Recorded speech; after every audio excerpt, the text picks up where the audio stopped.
C'est ainsi que, pour reconnaître les critères des esprits des eaux manifestés en chair dans l'humanité, vous allez comprendre qu'ils vous apportent des choses comme des mèches, des rouges à lèvres. Ils vous apportent des vêtements sexy qui viennent non pour le but de louer le Seigneur, mais pour le but de séduire les autres.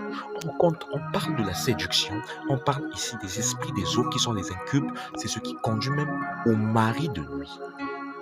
C'est ce qui conduit au mari de nuit, aux femmes de nuit. À tout moment, pasteur, moi je ne comprends pas. J'ai des maris de nuit, j'ai des femmes de nuit. Oui, mais il faut d'abord revoir ton habillement. Il faut d'abord revoir ce qui est autour de toi. Qu'est-ce que tu portes? Quels sont les bijoux que tu as sur toi? Certains bijoux sont fabriqués dans le monde des eaux. Certains habits sont fabriqués dans le monde des eaux, même des nourritures. C'est le pourquoi il faut prier quand tu achètes quelque chose. Les habits qui dessinent le corps humain, qui fait en sorte que l'homme puisse paraître dans sa totalité, ou la femme puisse montrer tout son corps seulement que par son habillement déjà, on connaît sa forme, on connaît tout déjà sur elle, qu'elle est comme ça, elle est comme ça, elle est comme ça, et ça attire les regards. Ça attire les regards. C'est que là, tu es en train d'adorer sans que tu puisses le savoir. Ton habillement peut être une adoration à une divinité.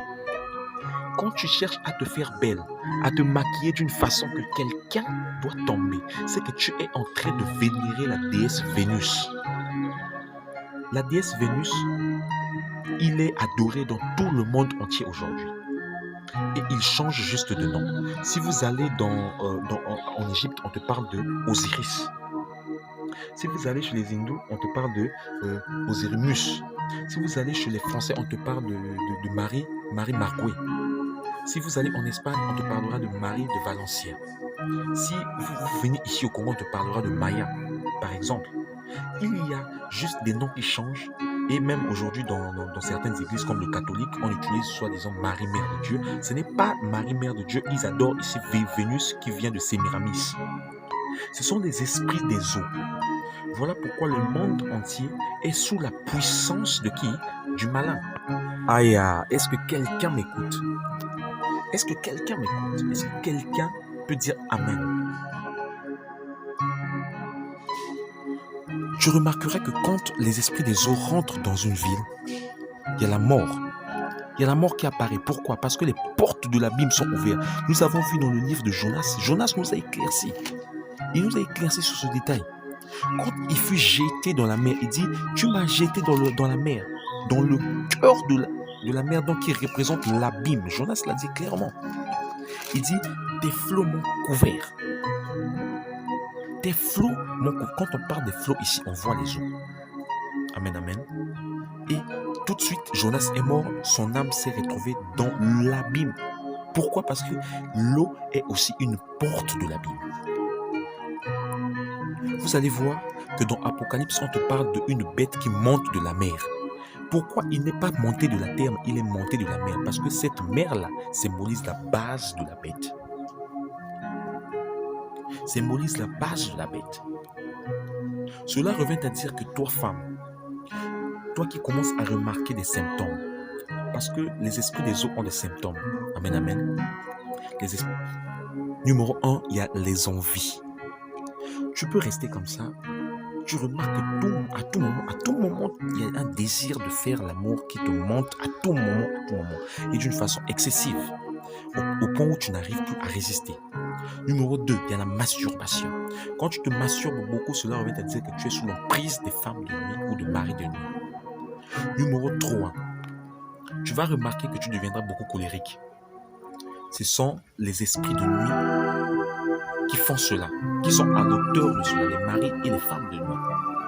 Tu vas commencer à remarquer, si tu es marié par exemple, tu n'auras plus de désir envers ton homme. C'est comme si que tu ne veux plus avoir des rapports sexuels avec ton propre mari et qu'il ne te satisfait plus.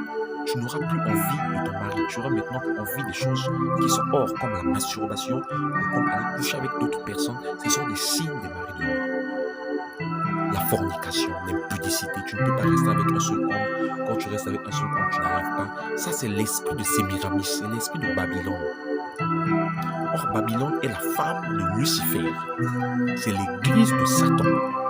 de la même façon qu'on parle de l'église de Dieu, il y a aussi l'église de Satan. Dernièrement, notre sœur nous a parlé de ça ici. Et je vais éclaircir encore une chose sur ça. Babylone a sa fondation sur les eaux. C'est le pourquoi dans Apocalypse 17, on nous a dit que la femme qui est assise sur les eaux, cette femme-là, c'est ça Babylone. Si vous lisez à partir du verset 14, si je ne me trompe pas, vous allez remarquer cela. Dans Apocalypse 17, bien sûr, vous allez remarquer cela.